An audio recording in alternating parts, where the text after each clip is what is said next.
రాష్ట్రం నుంచి అత్యధికంగా పార్లమెంటు సీట్లను గెలిపించి ఇస్తామని ఈరోజు మనం ఇక్కడ వేదిక మీద నుంచి నరేంద్ర మోదీ గారికి ఇక్కడ నుంచి ఒక సందేశం మనం పంపాల్సినటువంటి అవసరం ఉందని తెలియజేస్తా ఉన్నా. తెలంగాణ రాష్ట్రంలో ఏ నియోజకవర్గానికి వెళ్ళినా, ఏ ప్రాంతానికి వెళ్ళినా, ఎవరిని అడిగినా పార్లమెంటులో వేసేది ఓటు నరేంద్ర మోదీ గారికే. నరేంద్ర మోదీ గారు మళ్ళీ ప్రధానమంత్రి కావాలి, మా ఓటు నరేంద్ర మోదీకి అని ఎక్కడ పోయినా, ఏ గ్రామానికి వెళ్ళినా, మారుమూల గ్రామాలకు వెళ్ళినా కూడా ప్రజల నోటి నుంచి వస్తున్నటువంటి మాట అదే. ఒక అక్కని అడిగినా, ఒక చెల్లిని అడిగినా, ఒక తాతని అడిగినా, ఒక అవ్వని అడిగినా, ఎవరిని అడిగినా ఈసారి ఓటు మోదీకే అనేటటువంటి మాట మనం వింటా ఉన్నాం. మరి ఇప్పుడు మన బాధ్యత ప్రతి ఒక్క అసెంబ్లీ నియోజకవర్గం నుంచి పెద్ద ఎత్తున ప్రతి మండల కేంద్రం నుంచి మండలాల గ్రామాల వారీగా వచ్చినటువంటి బూత్ అధ్యక్షులు కానీ, మండలం నుంచి వచ్చినటువంటి కార్యకర్తలు కానీ, పూర్తిగా నియోజకవర్గం కార్యకర్తలు కానీ, మరి రేపు రాబోయేటటువంటి ఎన్నికల్లో ప్రతి అసెంబ్లీ సీటును మెజారిటీ తీసుకొచ్చి పార్లమెంటు స్థానాలన్నింటినీ కూడా గెలిపించుకోవడమే లక్ష్యంగా మన ప్రతి కార్యకర్త కూడా కృషి చేసిన బాధ్యత మన అందరి మీద ఇక్కడ ఉందని చెప్పి తెలియజేస్తా ఉన్నా.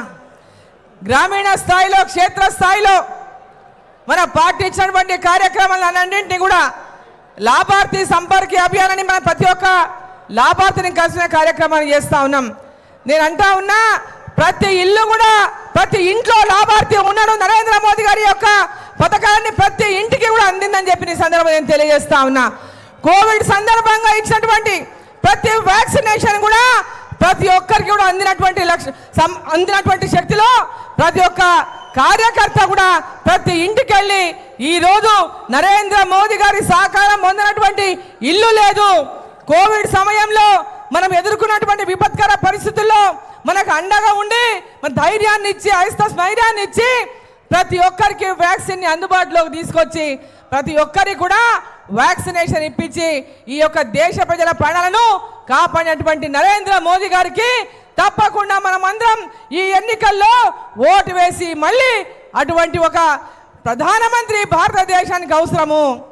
వారి నాయకత్వం ఈ భారతదేశానికి అవసరము. ప్రపంచ దేశాలన్నీ నరేంద్ర మోదీ గారి వైపు చూస్తూ ఉన్నాయి, భారతదేశం వైపు చూస్తూ ఉన్నాయి. ఒక బలమైన నాయకత్వాన్ని అందిస్తున్న నరేంద్ర మోదీ గారి నాయకత్వంలో భారతదేశం 11వ స్థానం నుంచి 5వ స్థానానికి ఎగబాకింది. ఈరోజు ప్రపంచంలో అనేక ధనిక దేశాలు సంక్షోభాన్ని ఎదుర్కొన్నాయి, ఆర్థిక సంక్షోభాన్ని ఎదుర్కొన్నాయి కోవిడ్ తర్వాత. మరి ఈరోజు మన దేశంలో ఆ సంక్షోభంలో భారతదేశాన్ని కూరుకుపోకుండా ఒక నిలకడగా నిలబెట్టినటువంటి నాయకుడు, 11వ స్థానం నుంచి 5వ స్థానం తీసుకొచ్చిన నాయకుడు నరేంద్ర మోదీ గారు అని చెప్పి సందర్భంగా నేను తెలియజేస్తా ఉన్నా. పెద్ద ఎత్తున ప్రపంచ దేశాలన్నీ ఆశ్చర్యపోయే విధంగా, స్ఫూర్తి తీసుకునే విధంగా మరి మన యొక్క రాజైనటువంటి ఢిల్లీలో G20 సమావేశాలను నిర్వహించి ప్రతి ఒక్క దేశానికి కూడా ఇటువంటి నాయకుడు ఉండాలనేటువంటి స్ఫూర్తినిచ్చినటువంటి నాయకుడు నరేంద్ర మోదీ గారు అని చెప్పి నేను తెలియజేస్తా ఉన్నా. ఈరోజు భారతదేశంలో ఉన్నటువంటి ప్రతి మూల ఈ దేశానికి మరోసారి ప్రధానమంత్రి ఎవరు అంటే నరేంద్ర మోదీ గారు అని చెప్పి ఈరోజు ప్రతి ఒక్కరి నోటా వస్తూ ఉంది. ఈరోజు కాంగ్రెస్ పార్టీ వాళ్ళు అంటున్నారు 17 స్థానాలు ఇవ్వండి, 17 స్థానాలు గెలిపిస్తే రాహుల్ గాంధీ ప్రధానమంత్రి అవుతాడని. రాహుల్ గాంధీ ప్రధానమంత్రి అవుతాడా? 17 స్థానాలు తెలంగాణలో వస్తాయా? 17 స్థానాలతో రాహుల్ గాంధీ ప్రధానమంత్రి అవుతాడా? అరే, వాళ్ళ ఇండియా అలయన్స్లోనే రాహుల్ గాంధీని ప్రధానమంత్రిగా నిర్ణయించలేదు. ఒక తెలంగాణలో బొటాబొటి స్థానాలతో అధికారంలోకి వచ్చినటువంటి కాంగ్రెస్ పార్టీ ప్రజల్ని మోసం చేసి 6 గ్యారెంటీల పేరు మీద అధికారంలోకి వచ్చినటువంటి కాంగ్రెస్ పార్టీ ఇవాళ మళ్ళా ప్రజల్ని మోసం చేయడానికి 17 స్థానాలు ఇవ్వండి, రాహుల్ గాంధీ ప్రధానమంత్రి అవుతాడు, 6 గ్యారెంటీలు వస్తాయని చెప్తున్నారు. అంటే ఎంత మోసం చేస్తూ ఉన్నారో మనం ప్రతి ఒక్కరికి తెలపాల్సినటువంటి అవసరం ఉందని చెప్పి సందర్భంగా నేను తెలియజేస్తా ఉన్నా. ఒక్క గ్యారెంటీ కూడా ఇప్పటిదాకా అందియలే. కేవలం నామమాత్రంగా బస్సులకి అయిపోయింది మా గ్యారంటీ ఒకటి అంటున్నారు. కాగితాల మీదనే ఉన్నాయి గ్యారంటీలని. ఎక్కడ కూడా క్షేత్రస్థాయిలోకి ఏ ఒక్క గ్యారంటీ 2500 గ్యారంటీ మహిళలకు వచ్చిందా? రైతులకు 2 లక్షల రుణమాఫీ అయ్యిందా? 15,000 రైతు బంధు అందిందా? కౌలు రైతులకు 12,000 రైతు బంధు అందిందా? నిరుద్యోగులకు 4,000 రూపాయల నిరుద్యోగ భృతి అందిందా?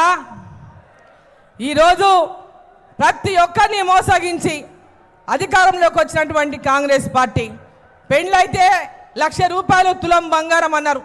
ఈరోజు ఎక్కడ కూడా వాటి యొక్క ప్రస్తావన తేగానే రాష్ట్రం అప్పుల్లో ఉందంటారు. ఈ రాష్ట్రం అప్పుల్లో ఉన్న సంగతి ఎన్నికల ముందు తెలియదా?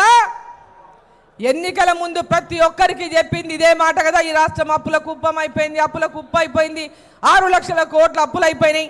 మరి ఈరోజు రోజు అప్పుల గురించి, ఈ రాష్ట్ర ఆర్థిక పరిస్థితి గురించి పెద్ద పెద్ద అక్షరాల్లో రాపించుకుంటారు పత్రికల్లో. ప్రజలకు నిజంగా వారు ఇచ్చినటువంటి హామీలు అధికారంలోకి వచ్చిన వెంబడే అమలు చేస్తామని చెప్పి మాట ఇచ్చిండ్రు. మరి 100 రోజులు అన్నారు. 100 రోజులలో మరి 100 రోజులు అయిపోయింది. మరి వాళ్ళు ఎన్నికలు దగ్గరకు వస్తాయి, 100 రోజులు కాగానే పార్లమెంట్ ఎన్నికలు వస్తాయి, ఇటనే టైం పాస్ చేయొచ్చు అనేటువంటి విధంగా 100 రోజుల నినాదాన్ని తీసుకున్నారు. ఈరోజు కాగితాల మీద పెద్ద పెద్ద అక్షరాలతో ఆ పథకం అమలు, ఈ పథకం అమలు, దీనికి ప్రారంభం, దానికి ప్రారంభం అని పెద్ద సభలు పెట్టి ఆర్భాటాన్ని తప్పితే ఎవరికైనా ఎక్కడైనా ఈ పథకాల వల్ల లబ్ధి జరిగిందని చెప్పి సందర్భం ప్రశ్నిస్తా ఉన్నా. 200 యూనిట్ల కరెంటు ఫ్రీ అన్నారు. ఎవరికైనా ఇప్పటి వరకు ఫ్రీ వచ్చిందా కరెంటు? ఇంటికైనా 500 సిలిండర్ ఫ్రీ అన్నారు. 500 రూపాయలకే సిలిండర్ అన్నారు. ఎవరికైనా వచ్చిందా ఇంతవరకు 500 రూపాయల సిలిండర్ అని చెప్పి అడుగుతా ఉన్నా. ఈరోజు పెద్ద ఎత్తున ఈ రాష్ట్ర ప్రజలందరూ కూడా తెలంగాణలో భారతీయ జనతా పార్టీని గెలిపించాలనేటటువంటి ఆలోచనతోనే ఉన్నారు. 3 నెలలకే కాంగ్రెస్ పార్టీ అసంతృప్తిని ఎదుర్కొంటా ఉంది ప్రజల లోపల. మన కార్యకర్తలందరూ కూడా ప్రతి ఇంటింటికి వెళ్ళి ఓటు అడిగి నరేంద్ర మోదీ గారు ప్రధానమంత్రి కావాలి, 500 సంవత్సరాల నుంచి కానటువంటి అయోధ్య రామ మందిరంలో శ్రీరాముని యొక్క ప్రాణ ప్రతిష్ఠ చేసినటువంటి యొక్క నాయకుడు మన నరేంద్ర మోదీ గారు. ఇంటింటికి అక్షింతలు పంపించి ఆ శ్రీరాముని యొక్క ఆశీర్వాదం అందించినటువంటి నరేంద్ర మోదీ గారికి ప్రతి ఒక్కరు కూడా రేపు రాబోయేటటువంటి ఎన్నికల్లో ఆశీర్వదించండి. భారతీయ జనతా పార్టీని ఈ రాష్ట్రంలో 17 స్థానాల్లో ఘన విజయాన్ని అందించండి అని చెప్పి వేదిక ద్వారా తెలంగాణ ప్రజల్ని కోరుకుంటూ, కార్యకర్తలందరినీ కూడా ప్రతి ఒక్క స్థానంలో కూడా విజయమే లక్ష్యంగా, ప్రతి బూత్లో మెజారిటీ లక్ష్యంగా, విజయమే లక్ష్యంగా ప్రతి కార్యకర్తలు, నాయకులు అందరూ సమిష్టిగా